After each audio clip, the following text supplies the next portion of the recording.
ನಮಸ್ಕಾರ, ನೀವು ನೋಡ್ತಾ ಇದ್ದೀರಾ ಜಿ ಕನ್ನಡ ನ್ಯೂಸ್. ನಾನು ಶಿವರಾಮು. ದಿನದ ಎಲ್ಲ ಪ್ರಮುಖ ಸುದ್ದಿಗಳನ್ನು ನೋಡೋಣ ವಿಶೇಷ ಸಮಾಚಾರದಲ್ಲಿ.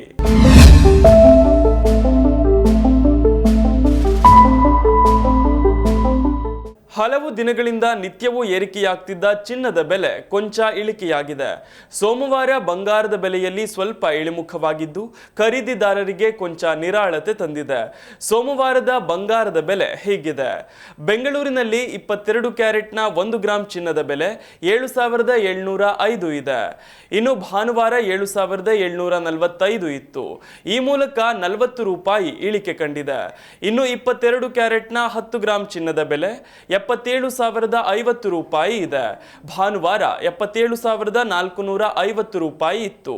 ಹೀಗೆ ಚಿನ್ನದ ದರದಲ್ಲಿ 400 ರೂಪಾಯಿ ಕಡಿಮೆಯಾಗಿದೆ. ಇನ್ನು ಬೆಂಗಳೂರಿನಲ್ಲಿ 24 ಕ್ಯಾರೆಟ್ನ 1 ಗ್ರಾಂ ಚಿನ್ನದ ದರ 8,405 ಆಗಿದೆ. ಭಾನುವಾರ 8,449 ರೂಪಾಯಿ ಇತ್ತು. 44 ರೂಪಾಯಿ ಇಳಿಕೆಯಾಗಿದೆ. ಇನ್ನು 24 ಕ್ಯಾರೆಟ್ನ 10 ಗ್ರಾಂ ಚಿನ್ನದ ಬೆಲೆ 84,050 ಇದೆ. ಭಾನುವಾರ 84,490 ಇತ್ತು. ಈ ಮೂಲಕ 440 ರೂಪಾಯಿ ಕಡಿಮೆಯಾಗಿದೆ. ಇನ್ನು ಬೆಳ್ಳಿ ಬೆಲೆಯಲ್ಲಿ ಯಾವುದೇ ಬದಲಾವಣೆ ಇಲ್ಲ. ಬೆಂಗಳೂರಿನಲ್ಲಿ 1 ಗ್ರಾಂ ಬೆಳ್ಳಿಯ ಬೆಲೆ 99.50 ಇದ್ದು 10 ಗ್ರಾಂ ಬೆಳ್ಳಿಯ ಬೆಲೆ 995 ಇದೆ. ಉಡುಪಿಯ ಅಮಾಸೆಬೈಲು ಗ್ರಾಮ ಪಂಚಾಯಿತಿ ವ್ಯಾಪ್ತಿಯ ತೊಂಬಟ್ಟು ಇರ್ಕಿಗದ್ದೆಯ ಶಂಕಿತ ನಕ್ಸಲ್ ಲಕ್ಷ್ಮಿ ಅವರು ನಿನ್ನೆ ಉಡುಪಿ ಜಿಲ್ಲಾ ಪೊಲೀಸ್ ವರಿಷ್ಠಾಧಿಕಾರಿ ಕಚೇರಿಗೆ ಆಗಮಿಸಿ ಶರಣಾಗಿದ್ದಾರೆ. ಆಂಧ್ರದಲ್ಲಿ ಪತಿ ಜೊತೆ ವಾಸವಾಗಿದ್ದ ಲಕ್ಷ್ಮಿ ಕರ್ನಾಟಕದಲ್ಲಿ ನಕ್ಸಲ್ ಚಟುವಟಿಕೆಗಳಲ್ಲಿ ಭಾಗಿಯಾಗಿದ್ದರು. ಕರ್ನಾಟಕದಲ್ಲಿ ಅವರ ವಿರುದ್ಧ 3 ಪ್ರಕರಣಗಳು ದಾಖಲಾಗಿದ್ದವು. ಇದೀಗ ಅವರು ನಕ್ಸಲ್ ಮಾರ್ಗವನ್ನು ತೊರೆದು ಸರ್ಕಾರದ ಮುಂದೆ ಶರಣಾಗಿದ್ದಾರೆ. ನಿನ್ನೆ ಉಡುಪಿ ಜಿಲ್ಲಾ ಪೊಲೀಸ್ ವರಿಷ್ಠಾಧಿಕಾರಿ ಕಚೇರಿಗೆ ಆಗಮಿಸಿ ಲಕ್ಷ್ಮಿ ಶರಣಾಗಿದ್ದಾರೆ. ಈ ಸಂದರ್ಭದಲ್ಲಿ ಉಡುಪಿ ಜಿಲ್ಲಾಧಿಕಾರಿ ವಿದ್ಯಾಕುಮಾರಿ ಹಾಜರಿದ್ದರು. ನಕ್ಸಲ್ ಶರಣಾಗತಿ ಹಿನ್ನೆಲೆ ತನ್ನ ಕುಟುಂಬಸ್ಥರನ್ನ ಲಕ್ಷ್ಮಿ ಸಂಪರ್ಕಿಸಿದ್ದರು. ಕುಟುಂಬದ ಸದಸ್ಯರು ನಕ್ಸಲ್ ಶರಣಾಗತಿ ಹಾಗೂ ಪುನರ್ವಸತಿ ಸಮಿತಿಯ ಸದಸ್ಯರಾದ ಶ್ರೀಪಾಲ ಅವರನ್ನ ಸಂಪರ್ಕಿಸಿ ಲಕ್ಷ್ಮಿ ಅವರ ಇಚ್ಛೆಯನ್ನ ಅವರಿಗೆ ತಿಳಿಸಿದ್ರು. ಕೂಡಲೇ ಉಡುಪಿಯ ಎಸ್ಪಿ ಕಚೇರಿಯನ್ನ ಸಂಪರ್ಕಿಸಿದ ಶ್ರೀಪಾಲ ಅವರು ಪೊಲೀಸರ ಸಹಕಾರ ಕೋರಿದ್ರು. ಈ ಎಲ್ಲಾ ಪ್ರಕ್ರಿಯೆ ನಂತರ ಉಡುಪಿ ಜಿಲ್ಲಾ ಪೊಲೀಸ್ ವರಿಷ್ಠಾಧಿಕಾರಿ ಅರುಣ್ ಕುಮಾರ್ ಅವರು ಜಿಲ್ಲಾಧಿಕಾರಿ ವಿದ್ಯಾಕುಮಾರಿ ಹಾಗೂ ರಾಜ್ಯ ಸರ್ಕಾರದೊಂದಿಗೆ ಮಾತನಾಡಿ ಅನುಮತಿ ಪಡೆದು ಶರಣಾಗತಿಗೆ ಚಾಲನೆ ನೀಡಿದ್ದರು. ಪೊಲೀಸ್ ಬಿಗಿ ಭದ್ರತೆಯೊಡನೆ ತಮ್ಮ ಸಹೋದರ ವಿಠಲ ಪೂಜಾರಿ ಹಾಗೂ ನಕ್ಸಲ್ ಶರಣಾಗತಿ ಹಾಗೂ ಪುನರ್ವಸತಿ ಸಮಿತಿ ಸದಸ್ಯರಾದ ಶ್ರೀಪಾಲ ಸಂಬಂಧಿಕರ ಜೊತೆಗೆ ಎಸ್ಪಿ ಕಚೇರಿಗೆ ಆಗಮಿಸಿದ ಲಕ್ಷ್ಮಿ ಪೊಲೀಸ್ ವರಿಷ್ಠಾಧಿಕಾರಿ ಮುಂದೆ ಶರಣಾದರು. ಮಹಾಕುಂಭಮೇಳದಲ್ಲಿ ವಸಂತ ಪಂಚಮಿಯ ದಿನ ನಡೆಯಲಿರುವ 3ನೇ ಅಮೃತ ಸ್ನಾನದ ದಿನ ಯಾವುದೇ ಅಹಿತಕರ ಘಟನೆಗಳು ನಡೆಯದಂತೆ ಭಕ್ತರು ಪುಣ್ಯ ಸ್ನಾನ ಮಾಡಲು ಅಗತ್ಯ ಕ್ರಮ ತೆಗೆದುಕೊಳ್ಳಲಾಗಿದೆ. ಜನವರಿ 29ರಂದು ಮೌನಿ ಅಮಾವಾಸ್ಯೆಯ ದಿನ 2ನೇ ಅಮೃತ ಸ್ನಾನದ ಪ್ರಯುಕ್ತ ಕೋಟ್ಯಾಂತರ ಜನರು ಮೇಳಕ್ಕೆ ಆಗಮಿಸಿದ್ದರು. ಈ ಸಂದರ್ಭದಲ್ಲಿ ಕಾಳ್ತುಳಿತ ಉಂಟಾಗಿ 30 ಜನರು ಮೃತಪಟ್ಟು 60 ಜನರು ಗಾಯಗೊಂಡಿದ್ದರು. ಈ ಹಿನ್ನೆಲೆಯಲ್ಲಿ ಇಂದು ನಡೆಯಲಿರುವ ಅಮೃತ ಸ್ನಾನದ ಸಂದರ್ಭದಲ್ಲಿ ಭಕ್ತರ ನಿರ್ವಹಣೆಗೆ ಸೂಕ್ತ ವ್ಯವಸ್ಥೆ ಮಾಡಲಾಗಿದೆ. 2019ರ ಅರ್ಧ ಕುಂಭಮೇಳದಲ್ಲಿ ಕಾರ್ಯನಿರ್ವಹಿಸಿದ್ದ ತಂಡದ 2 IAS ಅಧಿಕಾರಿಗಳನ್ನು ಕುಂಭಮೇಳದ ತಂಡಕ್ಕೆ ಸೇರ್ಪಡೆ ಮಾಡಲಾಗಿದೆ. ಎಡಿಜಿಪಿ ಭಾನು ಭಾಸ್ಕರ್ ಅವರು ಖುದ್ದಾಗಿ ಜನಸಂದಣಿ ನಿರ್ವಹಣೆ ಕಾರ್ಯದಲ್ಲಿ ತೊಡಗಿಸಿಕೊಂಡಿದ್ದಾರೆ. ವಸಂತ ಪಂಚಮಿ ಹಿನ್ನೆಲೆಯಲ್ಲಿ ಭಾನುವಾರವೇ ಲಕ್ಷಾಂತರ ಭಕ್ತರು ಪ್ರಯಾಗ್ರಾಜ್ಗೆ ಆಗಮಿಸಿದ್ದು 1 ಕೋಟಿಗೂ ಹೆಚ್ಚು ಭಕ್ತರು ಪುಣ್ಯ ಸ್ನಾನ ಮಾಡಿದ್ದಾರೆ. ಈ ಮೂಲಕ ಜನವರಿ 13ರಿಂದ ಒಟ್ಟು 33 ಕೋಟಿಗೂ ಹೆಚ್ಚು ಜನರು ಪುಣ್ಯ ಸ್ನಾನ ಮಾಡಿದ್ದಾರೆ. ವಸಂತ ಪಂಚಮಿ ಬಳಿಕ ಫೆಬ್ರವರಿ 12ರಂದು ಮಾಘ ಪೂರ್ಣಿಮೆ ಮತ್ತು ಫೆಬ್ರವರಿ 26ರಂದು ಮಹಾಶಿವರಾತ್ರಿಯಂದು ಅಮೃತ ಸ್ನಾನ ನಡೆಯಲಿದೆ. ಪ್ರಯಾಗ್ರಾಜ್ನಲ್ಲಿ ನಡೆಯುತ್ತಿರುವ ಮಹಾಕುಂಭಮೇಳಕ್ಕೆ ವಸಂತ ಪಂಚಮಿ ಪ್ರಯುಕ್ತ ಭಕ್ತ ಸಾಗರ ಹರಿದು ಬರುತ್ತಿದ್ದು ಕೋಟ್ಯಾಂತರ ಭಕ್ತರು ಅಮೃತ ಸ್ನಾನ ಮಾಡಲು ಆರಂಭಿಸಿದ್ದಾರೆ. ಇಂದು ವಸಂತ ಪಂಚಮಿಯ ಹಿನ್ನೆಲೆ ದೇಶ ವಿದೇಶದಿಂದ ಕೋಟ್ಯಾಂತರ ಭಕ್ತರು ತ್ರಿವೇಣಿ ಸಂಗಮದಲ್ಲಿ ಅಮೃತ ಸ್ನಾನ ಮಾಡಲು ಆಗಮಿಸಿದ್ದಾರೆ. ಈಗಾಗಲೇ ಅಮೃತ ಸ್ನಾನ ಆರಂಭವಾಗಿದ್ದು ಬೆಳಗಿನ ಜಾವ 4 ಗಂಟೆಯ ಹೊತ್ತಿಗೆ 16.58 ಲಕ್ಷ ಜನ ಮಿಂದೆದ್ದಿದ್ದಾರೆ. ಬೆಳಗಿನ ಜಾವದಲ್ಲಿ ಸಾಧುಗಳು ವಿವಿಧ ಅಖಾರಗಳಿಂದ ಬೂದಿ ಮುಚ್ಚಿದ ನಾಗಗಳು ಸೇರಿದಂತೆ ತ್ರಿವೇಣಿ ಸಂಗಮಕ್ಕೆ ತಮ್ಮ ವಿದ್ಯುಕ್ತ ಪ್ರಯಾಣವನ್ನ ಪ್ರಾರಂಭಿಸಿ ಅಮೃತ ಸ್ನಾನ ಮಾಡಿದ್ದು ಇದಾದ ಬಳಿಕ ರಾಜವಂಶಸ್ಥರು ಅಮೃತ ಸ್ನಾನ ಮಾಡಲಿದ್ದಾರೆ. ಬಳಿಕ ಭಕ್ತರಿಗೆ ಅವಕಾಶ ಕಲ್ಪಿಸಲಾಗುತ್ತಿದೆ.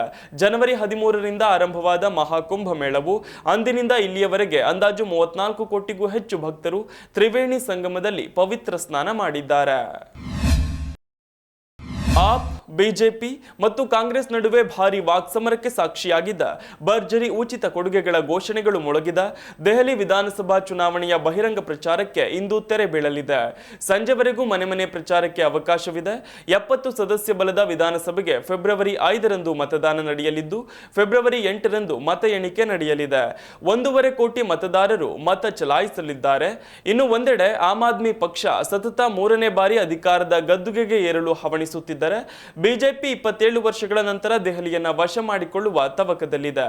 ಮಾಜಿ ಮುಖ್ಯಮಂತ್ರಿ ಹಾಗೂ ಆಪ್ ರಾಷ್ಟ್ರೀಯ ಸಂಚಾಲಕ ಅರವಿಂದ್ ಕೇಜ್ರಿವಾಲ್ ನವದೆಹಲಿ ಕ್ಷೇತ್ರದಿಂದ ಬಿಜೆಪಿಯ ಮಾಜಿ ಸಂಸದ ಪರ್ವೀರ್ ಸಾಹಿಬ್ ಸಿಂಗ್ ವರ್ಮಾ ವಿರುದ್ಧ ಕಣಕ್ಕಿಳಿದಿದ್ದಾರೆ. ಅಂತೆಯೇ ಕಲ್ಯಾಜಿ ಕ್ಷೇತ್ರದಲ್ಲಿ ಸಿಎಂ ಅತಿಶಿ ಅವರ ವಿರುದ್ಧ ಬಿಜೆಪಿ ಮಾಜಿ ಸಂಸದ ರಮೇಶ್ ಬಿಧೂರಿ ಸ್ಪರ್ಧಿಸಲಿದ್ದಾರೆ. ಭಾರತದ ಖ್ಯಾತ ಗಾಯಕರಲ್ಲಿ ಒಬ್ಬರಾದ ಸೋನು ನಿಗಮ್ ಅವರು ಬೆನ್ನು ನೋವಿನ ಸಮಸ್ಯೆಯಿಂದ ಬಳಲುತ್ತಿದ್ದು ಇದೀಗ ಲೈವ್ ಪ್ರದರ್ಶನದ ವೇಳೆಯೇ ನೋವು ಇನ್ನಷ್ಟು ಹೆಚ್ಚಾದ ಹಿನ್ನೆಲೆ ಆಸ್ಪತ್ರೆಗೆ ದಾಖಲಾಗಿದ್ದಾರೆ.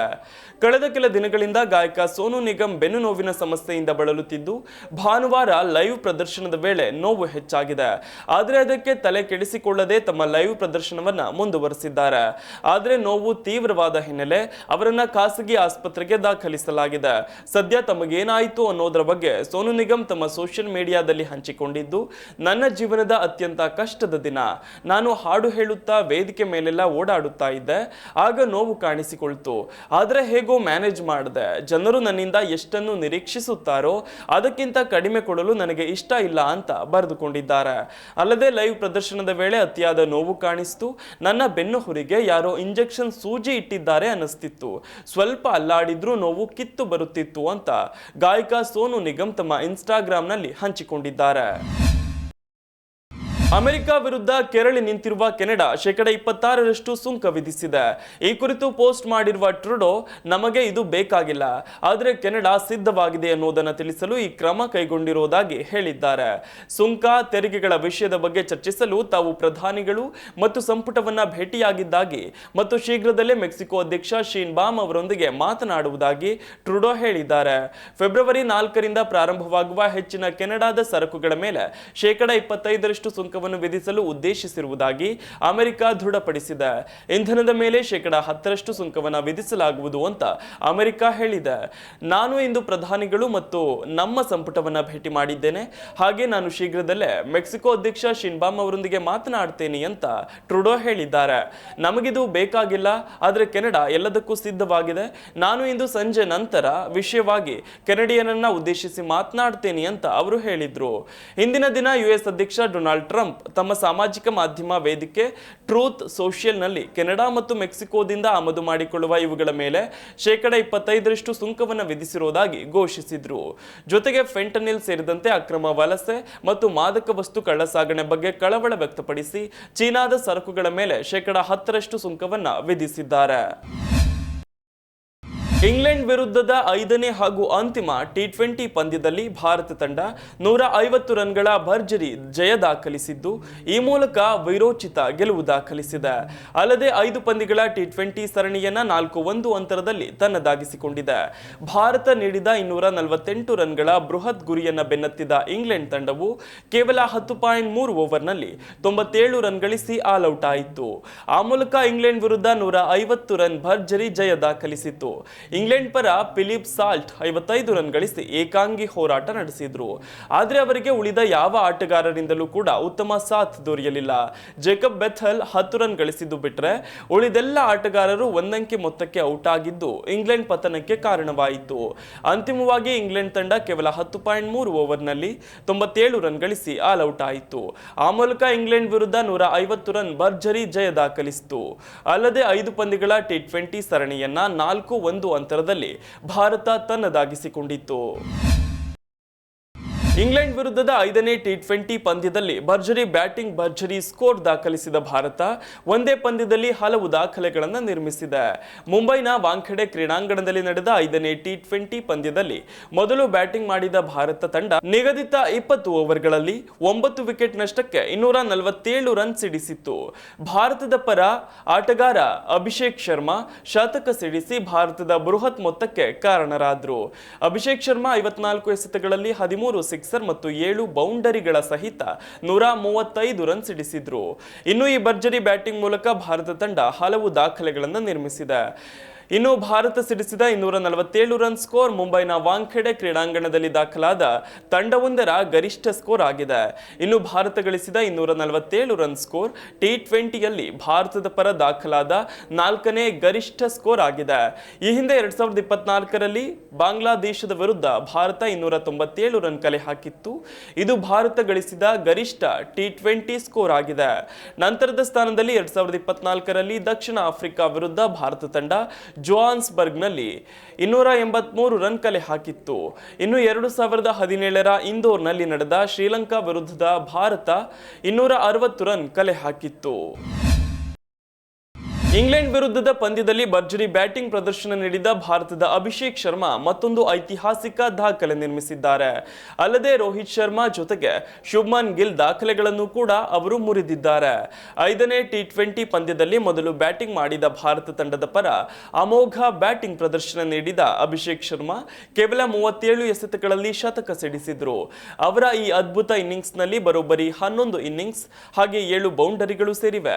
ಅಭಿಷೇಕ್ ಶರ್ಮಾ ಇಂಗ್ಲೆಂಡ್ ವಿರುದ್ಧ 135 ರನ್ ಗಳಿಸಿದ್ದು ಇದು ಭಾರತದ ಪರ ಅಂತಾರಾಷ್ಟ್ರೀಯ T20 ಪಂದ್ಯದಲ್ಲಿ ದಾಖಲಾದ ಬ್ಯಾಟರ್ ಒಬ್ಬರ ವೈಯಕ್ತಿಕ ಗರಿಷ್ಠ ಸ್ಕೋರ್ ಆಗಿದೆ. ಈ ಹಿಂದೆ 2023ರಲ್ಲಿ ನ್ಯೂಜಿಲೆಂಡ್ ವಿರುದ್ಧ ಅಹಮದಾಬಾದ್ನಲ್ಲಿ ಶುಭ್ಮನ್ ಗಿಲ್ ಅಜೇಯ 126 ರನ್ ಗಳಿಸಿದ್ರು.